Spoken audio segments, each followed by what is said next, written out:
D&D players, enthusiasts, and observers alike, and welcome back to Chronicles of Kriath. My name is Emma, and I will be your DM today, and hopefully every day that this wonderful campaign exists. And welcome to the fourth and final prequel session of our game. This will help you, as I've said, get an idea of who our characters are before they all even really meet each other. So I'm going to pass it over to Jeremy to introduce our fourth and final character of the party, Damian. Alright, hello, I'm Damian. I'm a very simple man, a blacksmith, most of my life. Had a beautiful wife, and I have two lovely children. One of them, he's in the army, bless him. And the other one, she fancies a different take and ran away with some merchant lady. I miss her though. But, yeah, my life's been pretty simple. I made a living making horseshoes and tools. But after my wife died to the sickness, I decided I was gonna follow my childhood dream of traveling the world and seeing new places, not being in the same town I grew up in all my life, you know. And I'm Jeremy. I'm his player. Nice to meet you. I am a dungeon master myself. Our DM here was one of my players for quite some time, so this is gonna be fun. Oh yeah, now I get to turn all of the story revenge back on him. For all the I don't you be doing that, lass. Come on now. Now I get to give you all the feels. But yeah. So to start us off, Damian, you wake on the well-awaited day that you've decided to leave your town behind and venture off to explore the world. What's your morning routine gonna kind of be like as you prepare to say goodbye to the home that you've known for forever? Well, I get up, I grab my bag I packed the night before. It's full of some of my smithing tools and tidbits of metal so I can possibly make some coin while I'm out on the road. Put on the new makeshift armor I made myself and pick up a nice fancy shield I spent quite a bit of time working on, and my hammer. I look around, make sure I got some food packed to last me a few days, and I head on out. I'm gonna swing by my mates over by the bar and tell them I'm heading out and that I wish them the best. All right. And as you kind of make your way over to the bar that you've frequented most of your adult life, it's this quaint little place called the Chubby Chap.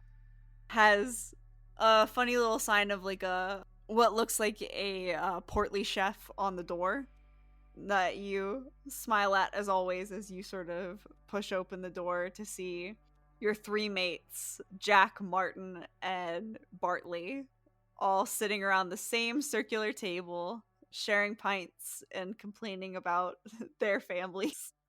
They all look up, and Jack goes, "Oi, Damien, I thought you were leaving bright and early. What are you doing here?" It is bright and early, mate. I'm on my way out. I just came to tell you all a few things.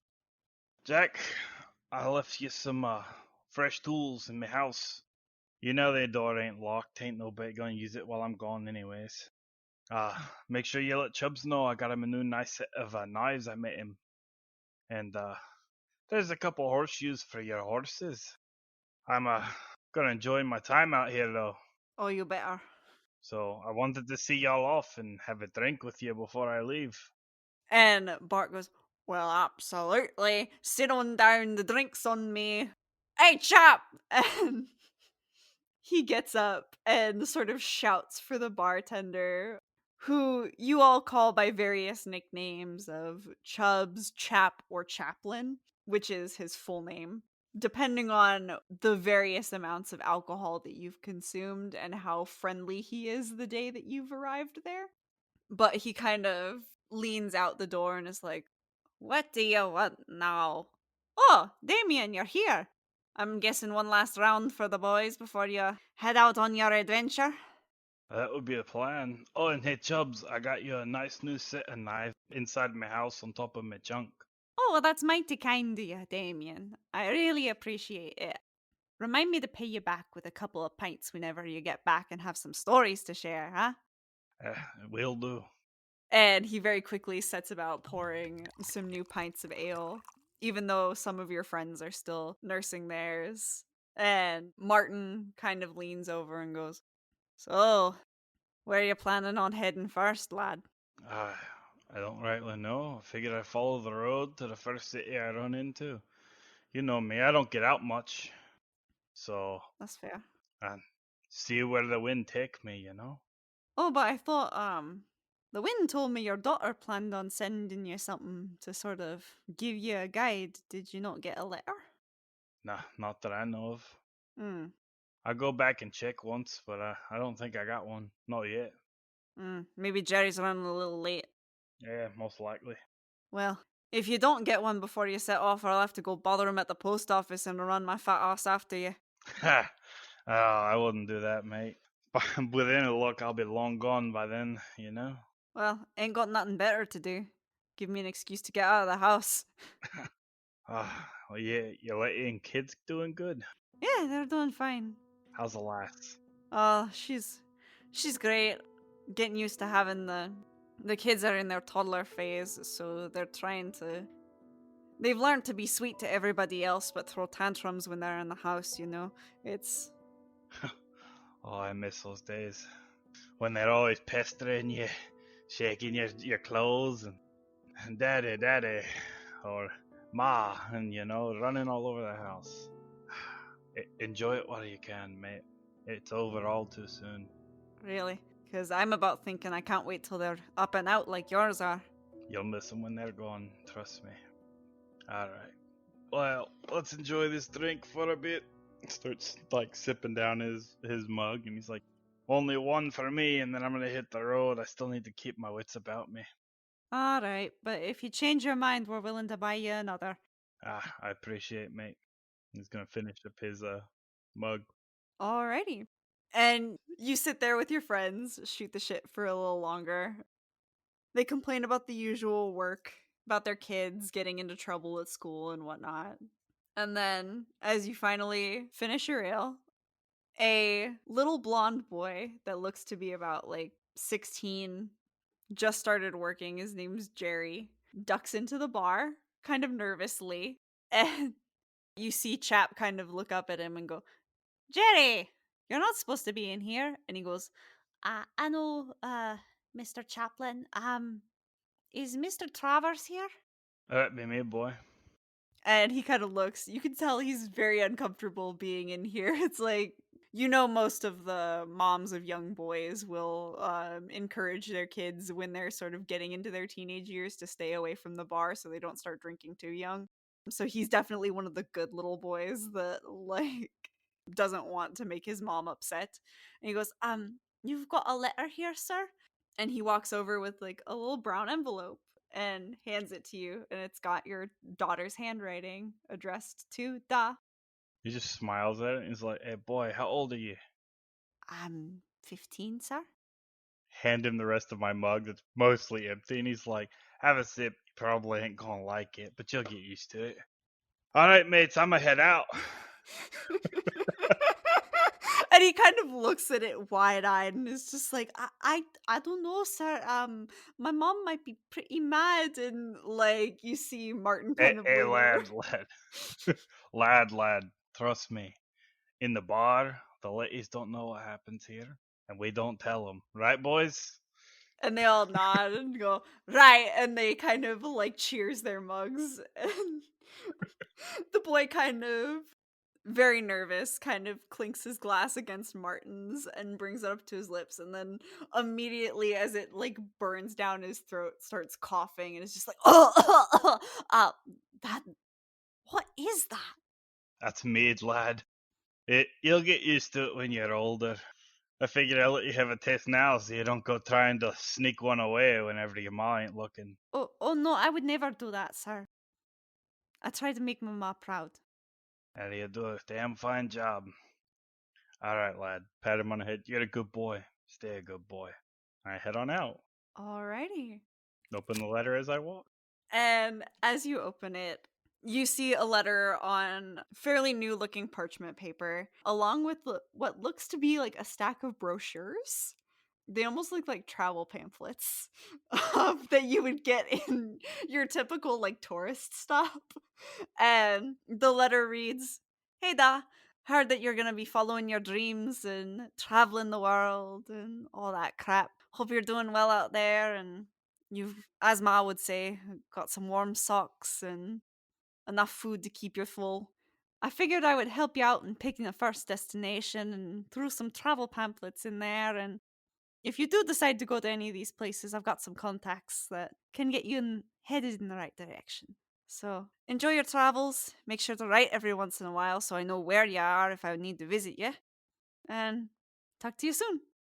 Kind of glanced through the packets for the one that she wanted me to go to first, and then put the rest of them back in the letter in my bag. Not even gonna look through them really.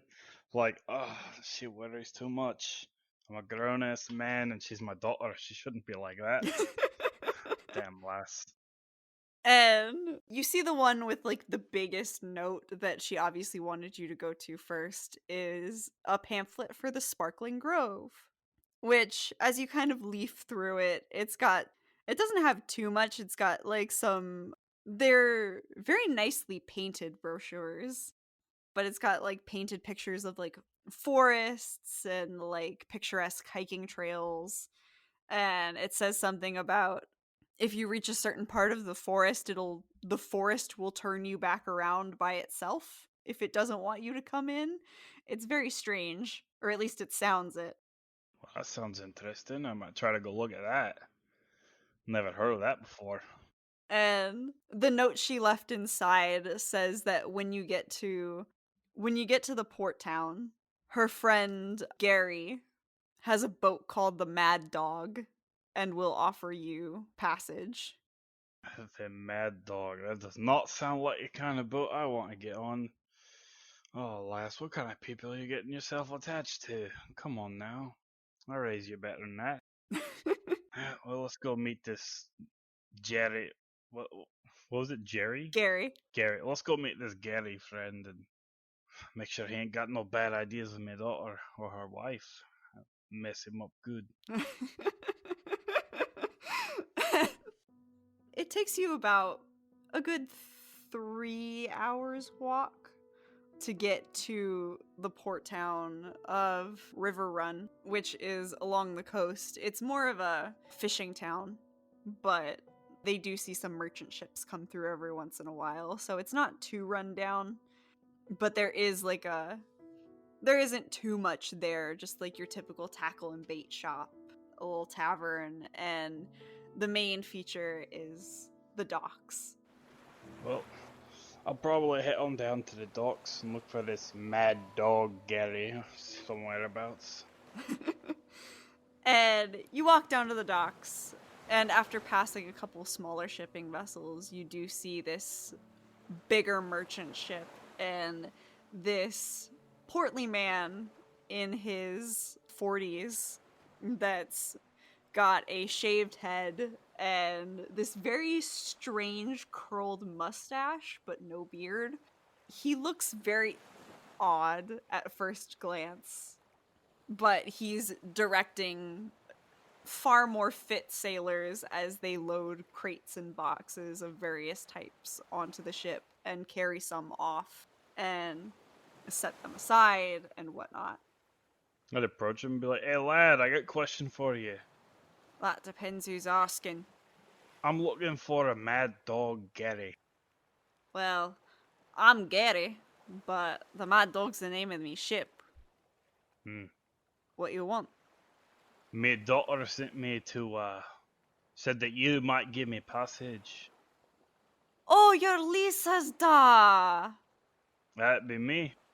Alright, well, come here, man. I'm a hugger, not a shaker. Nah, shake. I don't do no hugs. I'm too old for it. You might break me bones. Fine by me. And he holds out a hand and sort of claps you on the arm rather than doing like a full regular shake. Yep. He's like, well, you're looking to travel the world? That would be the plan. Well, lucky for you, we're making our first stop in Rockford, which is right outside the Sparkling Grove. And he notices the pamphlet in your hand, kind of like taps on it and says, "It's a real interesting place if you get the chance to explore it, right?" I hear there's some sort of like forest that turns people in circles or something. That sounds kind of interesting. I figured I'd check it out. At least do that. I might not look at the rest of the pamphlets. I'm a very simple person, and I kind of like to see things for myself, you know? That's fair. And not everything's gonna be in the pamphlets, of course. You gotta figure out where the real folk that live there go. But I don't know. She seemed nervous at the idea that you were leaving home for the first time ever with no one else to care for you, so. I might be old, but I ain't that old. I ain't laying down in a bed with some lass, like scrubbing me with a sponge. As entertaining as that sounds, I'm not there. Well, you gotta find the right lass, but Alright, well, when you set sail, we leave in about an hour. What kind of stuff you good at? making stuff, I'm fairly strong and fit. I got a good eye. That's really about it. I'm a very simple man. I can make horseshoes and nails and fittings. Wish we had more use for it on the ship, but I can probably have you help the lads hoist the sails and whatnot, just because it takes a couple people to get them up, Alright, a couple strong lads. So you'll be good for that. But we ain't gonna make you do any navigating, because that'd be a mess. I ain't never been on a ship, Well, so I wouldn't know my hand from my foot. we'll teach you. It's a long journey from here, so we'll be getting pretty cozy over the next. Let's see. I'd call it maybe 8 days. Well, hopefully not too cozy. Well, hopefully not.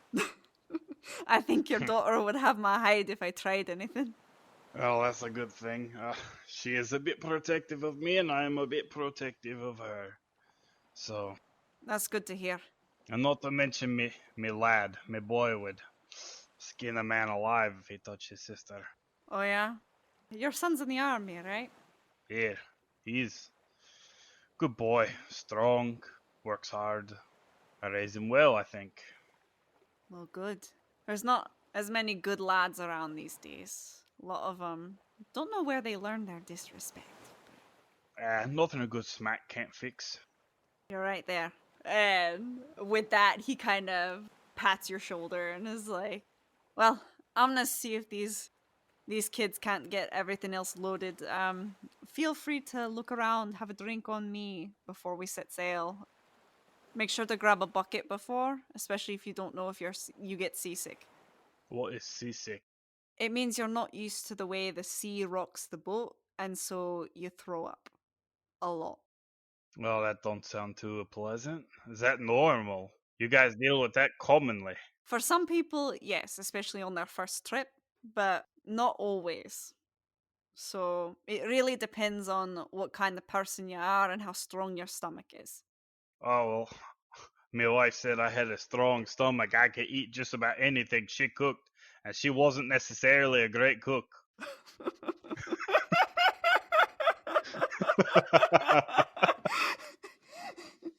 He kind of looks at you, impressed, and is like, "I have a good friend named Rob who loves his eating contests. We always throw one with mackerel on the ship. He may challenge you." Eh, I'm not one to turn down a free meal. I'll tell him to look forward to it. All right, sounds like a blast. And you have an hour until the ship sets sail. Is there anything in particular you want to do? Probably gonna roam around the city and just like look at like how things are going on around here because he's never been to the port city. So kind of look around the city and see what all's going on about this place. Yeah. You sort of take a stroll around the city, and there's not a ton to look at. This definitely isn't one of the bigger port cities. Like I said, it's mainly a fishing place. So there's a bait and tackle store right next to the docks, along with a tavern directly across from it called the Mad Moose. A lot of things seem to have the prefix mad around here. You don't know if it's just a city thing or what, but you see a few people meandering sort of in and out of that tavern.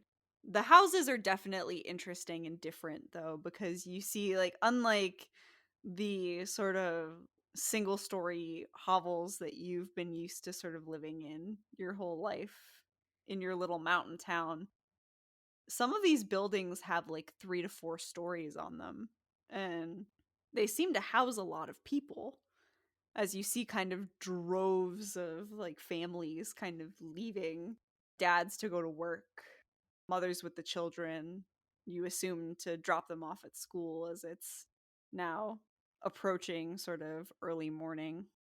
Well, I'll swing by the tavern and ask the barkeep a question. All right. You walk into the tavern and you see younger barmaid manning the bar, and she's like, "Can I help you?" Oh yeah, I just like a pint, and I got a question for you, lass. "Oh, sure, name it." Why is everything around here mad? Not Well, like crazy mad, like the name mad. Why's everything around here got to be mad? well, apparently that was the surname of the first mayor of the town. So a lot of people were trying to get on his good side when they first started up here. So they named everything Mad this, Mad that.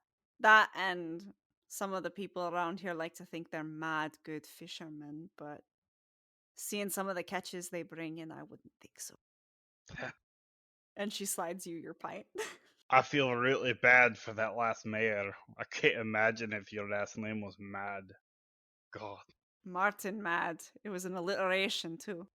that's ridiculous. Drink. Alright, well, I'll have me one. How much is going to cost me, lass? Oh, 2 copper ought to do it. Alright, We're not too expensive around here. I can handle that, and I put 2 copper down. One more for a tip. And that's for you, pretty lady. Well, thank you very kindly. And she sort of smiles and swipes the coin and says, "Let me know if you need anything else, handsome." Hmm. And she leaves you to your ale as some of the other fishermen are clamoring for her attention. Yep. I sit there and sip on my ale for a while and then go back up and check on how the ship thing's going.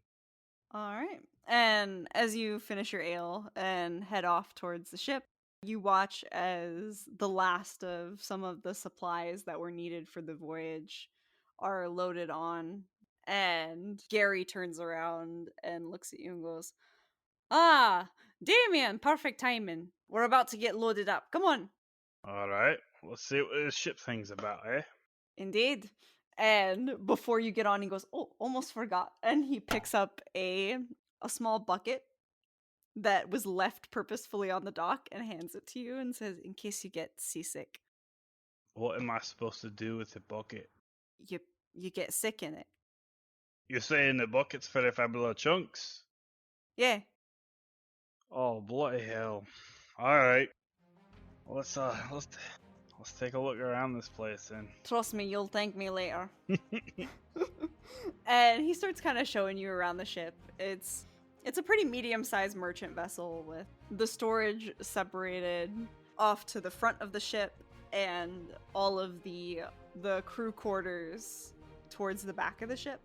So he leads you down like some stairs built in. They're rickety wooden stairs. They're nothing special. And surprisingly enough, since it is a small crew, there's room enough for everyone to have an actual room and not just a hammock on board. That's nice. So he shows you to one of the rooms and says, "This one's all yours, lad.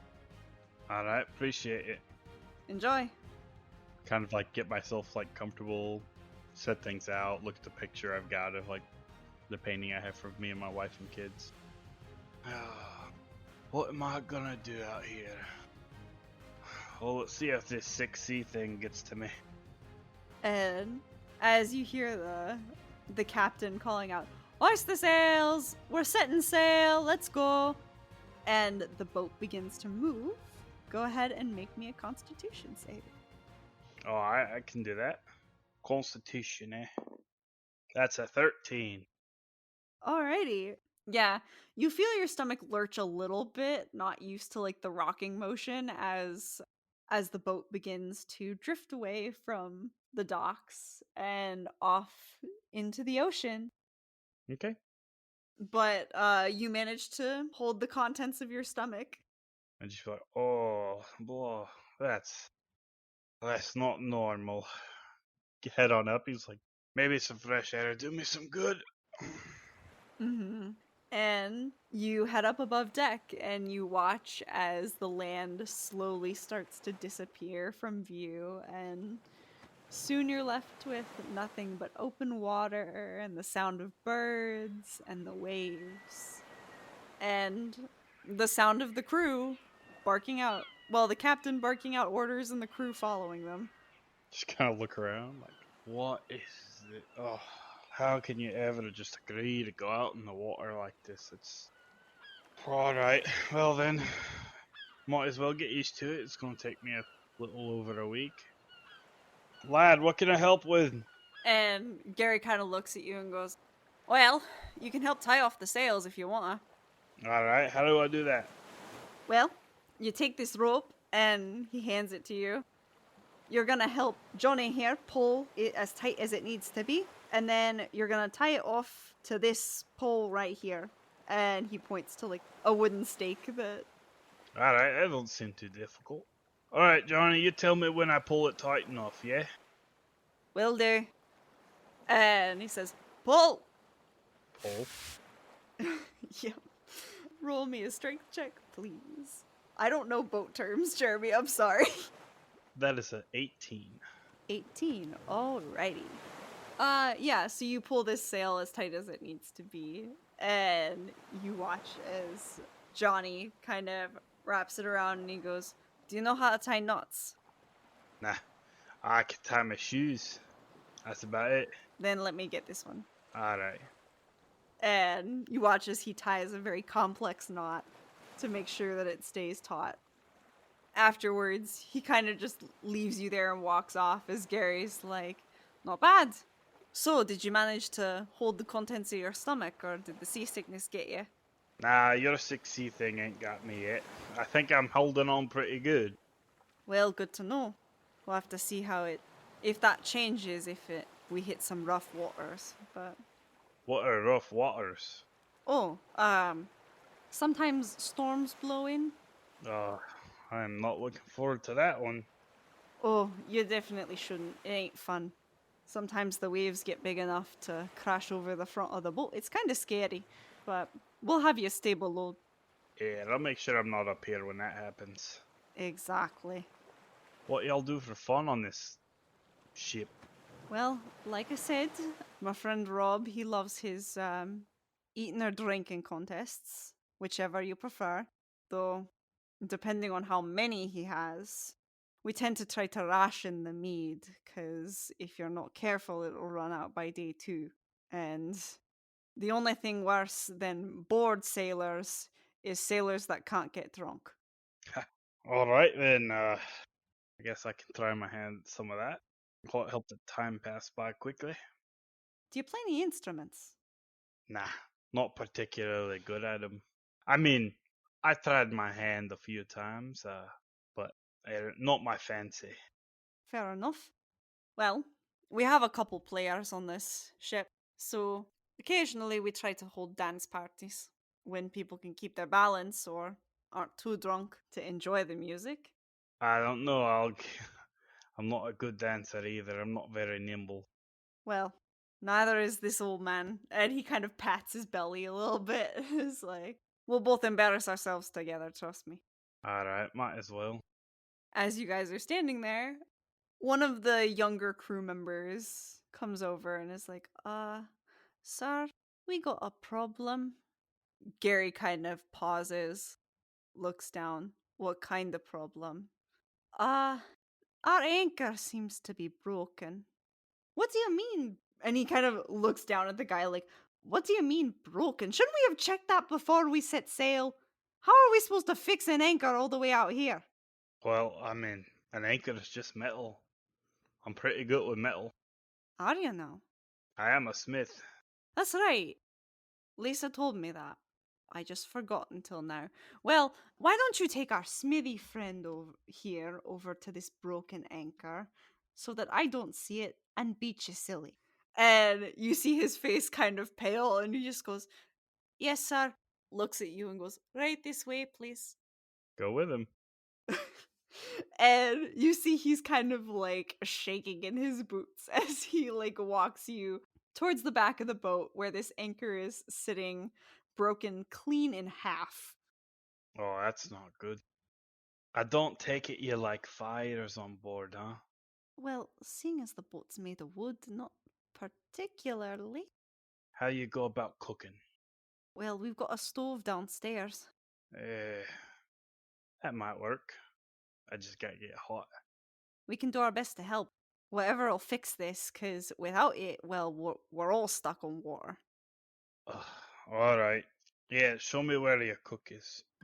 He leads you back downstairs, past all of the sleeping quarters, to a big room sort of towards the center of the ship that is occupied by a woman in her late 30s to early 40s, hair braided and then curled into like a little bun under a sort of like hairnet that you would see on like a cafeteria lunch lady. And she looks up and is like, "What are you doing in the kitchen? It ain't even lunchtime yet." "Oh." And she kind of looks at you and she's like, "I'm sorry, I don't believe we've met. My name's Penny." Nice to meet you, Miss Penny. My name's Damian. I'm a smith. I'm catching a trip. We're on this ship. I hear your anchor is a bit busted. I wanted to know if I could borrow your stove for a while. And she kind of furrows her brow and is like, "The anchor's busted. Well, I certainly didn't hear about that one, but you're more than welcome to use the stove for now. How long's it gonna take you? I did plan on baking something for dinner." It shouldn't take more than about an hour. I'm just gonna heat up some horseshoes till they melt down and try to stick it to the anchor back together with some hot metal and then shave off the bad edgings that come from it.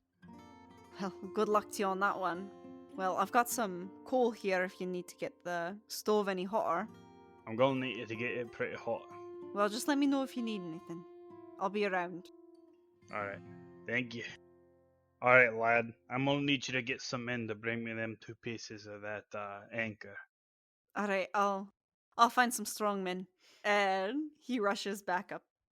Within a few minutes, two of the stronger sailors are carrying down the heavy pieces of anchor. I'd be in there, like, throw 2 horseshoes in there and just start melting them down. Like, heating up the stove as much as I can, trying to, like, watch the temperature. Trying to, like, stoke the fire without a bellows. Oh, this is horrible. Yeah, you're definitely not having a fun time, especially since the fire will get too hot and then it'll get too cold. Yep. Yeah, stoves definitely aren't meant to melt metal, but you make do with what you have, and you manage to, despite it being a pain in the ass, melt down these two horseshoes. Yep. Now I'm gonna try and like use the metal cold weld it together, right? Where you put the metal between the 2 pieces, put it together, and try to let it affixate to itself. Alrighty. It won't be incredibly sturdy, but it'll be better than nothing. Go ahead and make me a check with either a check with your smithing tools or if you have a different crafting check as an artificer. I don't actually. Well, then just make a check with your smithing tools then. All right. That'll be what? Just a check with my proficiency bonus, I think. Yeah. That's an unnatural 20. Nice. Yeah, despite the difficulty that you had heating up these horseshoes and melting them down, this is a pretty standard procedure. You've used this to fix plenty of broken items for your friends and people around your town for years. And the anchor wells together with no problems. Yep. After that, just kind of like shave off the bits to try and make it not look so bad because when like put 2 pieces together makes everything else like stick out. Mhm. To like shave it down a bit with my tools, like chisel it down a bit and make it look as neatly as I can. They'll still see the crack, but it'll be like a different color metal in the crack. But Yeah, it definitely looks welded together, but you managed to shave it down enough that it at least looks even with the width of the pieces of anchor that were there previously. Yep, and it's like, all right, lad, this should do the trick. It's not great. I don't got a smithy here to actually fix it. So I'd recommend either getting it replaced or correctly repaired when you hit port. But this should let you hit port, right? This'll get us there, yes. Thank you. Alright, pleasure to be of service. Now I am going to go. Y'all don't have anything to wash with here, do you? There is a washroom down the other way, but it's basically just got a tub and a bucket for water. That's fine, I just want to wash my hands. Alright? And Penny points you to it. Go down and wash up a little bit. Alright. And so, over the course of this 8 days, Gary tries to sort of spread out a variety of activities for you to do. The eating contest comes first on your 3rd day at sea, as you sit down next to Rob, who is this tall Goliath with quite a large stomach. I'm supposed to out-eat that? You said you were up for it. Yeah, that was before I knew he was that large in all dimensions. But alright, I'm not one to back down from a challenge, let's go. You see a plate stacked high with mackerel is set in front of you and set in front of Rob, and they say, "Go! I'm gonna have you make a constitution check." 15. 15? Alrighty. And surprisingly enough, you're keeping head to head with Rob the entire way. You see he may have gotten like a bad piece of mackerel halfway through as he's kind of like coughing on it as he's like, you know it tastes bad by the way that he's grimacing, but he's trying to power through. But it gives you a chance to sort of catch up as you're shoveling this mackerel in your face. And both of you get through 16 pieces of fish before you are too full to eat another bite, or you will explode. Yep, I'm just feeling, oh, please tell me you can't take another bite, lad. I'm definitely done. Alright, I'll call this one a throw. Fine. And he holds out like a giant hand to shake, like eyes sort of half closed here. He looks like he's about to go into a food coma. Shake his hand and just be like, I think I'm gonna go rest for a while. Yes. Drinking contest tomorrow. Oh, not tomorrow. That's not gonna happen when I'm like this. Fine. Day after. That's fine. I'll do that one. And sure enough, he keeps to his word, and the day after, he coaxes you down into the mess hall. Everyone starts setting out poured glasses of mead for you to work your way down. Once again, constitution check, please. Oh boy. That's a 16.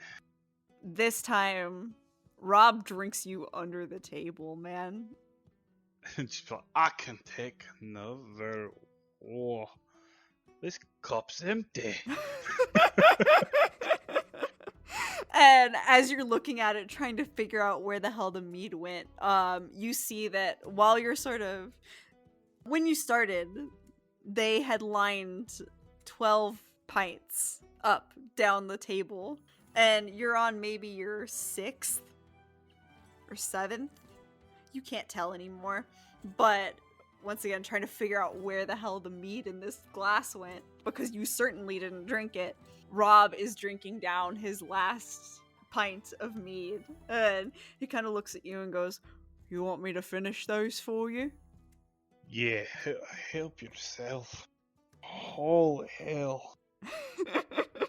I don't think my legs are attached to my body. "Oh, you're fine." And he sort of claps you on the back, laughs as you stumble forward a bit, and finishes drinking the mead that you left there. The rest of your voyage after that is filled with a lot of singing, a lot of drinking, a lot of merriment, the usual stuff. And before you know it, the port of Rockford is coming into view, and you're starting to see land again for the first time in over a week. Gary kind of leans against the railing of the ship and looks at you and goes, "So, how did you enjoy your first time sailing? Did you like it?" It was interesting. I definitely enjoyed some of it. Some of it left me in quite a horrible state, especially trying to drink against the walking beer keg you got walking around. But I tried. Well, he's certainly useful for carrying things. I can imagine. You got a stomach that strong, I can't imagine what the rest of you's like. Well, who knows? If you travel with us again, you might get to know him a little more. I think that'd be nice on my way back home. Because if I can avoid it, I'm probably not going to go back on another ship. This was not what I was used to. Then again, that's kind of what I wanted, so Well, first taste of freedom, always a bit interesting, isn't it? that it is, lad, that it is. Oh, I can't wait to see the ground again. Yeah, most people can't. As he goes to sort of start launching into one of his famous stories, many of which he's told you throughout this 8-day journey, all of a sudden you hear a loud crash. The boat starts tilting side to side very wildly. I need you to make a dex save for me, please. Well, that's not very nice. That's a straight D20 roll. That's a 3. Oh no. Yeah, you and Gary just like cry out as the boat starts rocking back and forth wildly. You fall flat on your ass immediately and start sliding as the boat kind of tilts to the left, part of it sort of coming out of the water as you get a glimpse of what you think is like scales and like sharp spines of something massive in the water, taking a chunk out of the boat as crew members are screaming and scrambling for purchase. You barely manage to catch yourself on the side of the other side of the ship as it tilts and then lands back right side up, but you can tell that it's not entirely set the right way as someone goes, "We're taking on a lot of water. Whatever that was just took a giant chunk out of the side of the ship." Just looking at him like, what the fuck does that mean? And he looks at you kind of wide-eyed and is like, "That means we're probably sinking." Does that mean I gotta swim? If you can. Oh.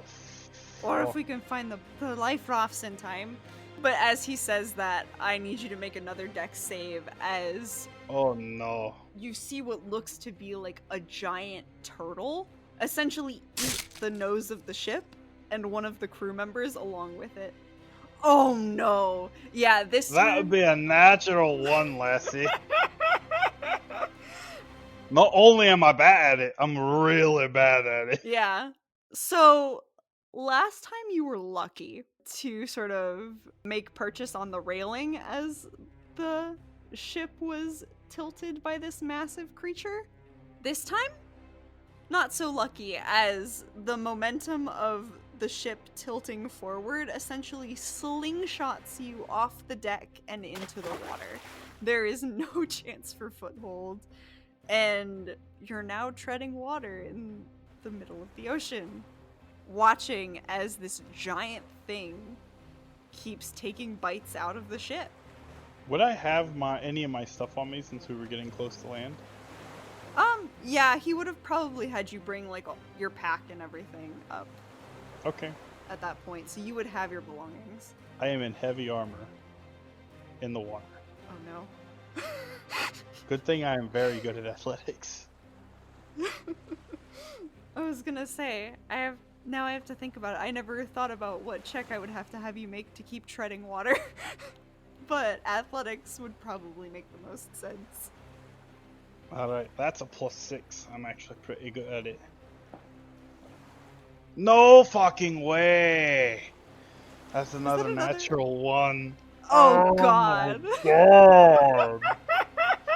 Yeah, I think like a rock. Yeah.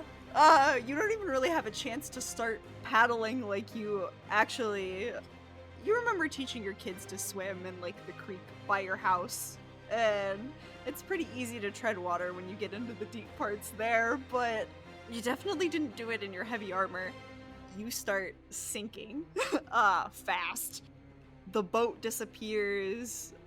You get glimpses of, like, everyone else's legs as you're trying and failing to sort of paddle up. Just as you really can't hold your breath anymore, in front of you, again, you see the face of this massive turtle thing. Its head itself is about as big as the ship, if not bigger. You see massive green eyes as it's... At first, it has its attention on the ruins of the ship it just brought down, and you see it sort of scooping up bits and pieces of the supplies that are now sinking. You see that whatever cargo that Gary was carrying must have had some value to it, as you see some hints of gold disappearing into its jaws. And then its eyes lock on you. As your vision goes dark, you see the turtle swim effortlessly over to you and sort of scoop you up in a claw. And your vision goes black. And that's where we're going to end our session for tonight. Oh, that's not very nice.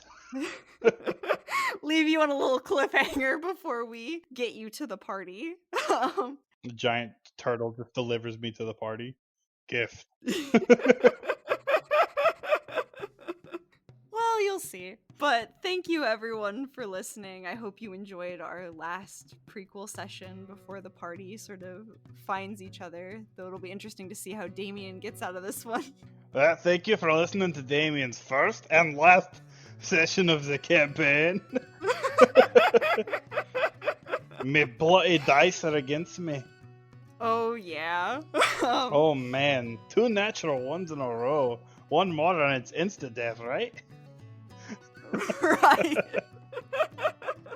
Well, to find out if Damian survived, or which character Jeremy makes next, be sure to follow us on all our social media channels. We are Chronicles of Kreath Pod, all one word, on Facebook, Instagram, Twitter, and TikTok. We can't wait to see you next time for our first full session of Chronicles of Kreath. Bye! Bye.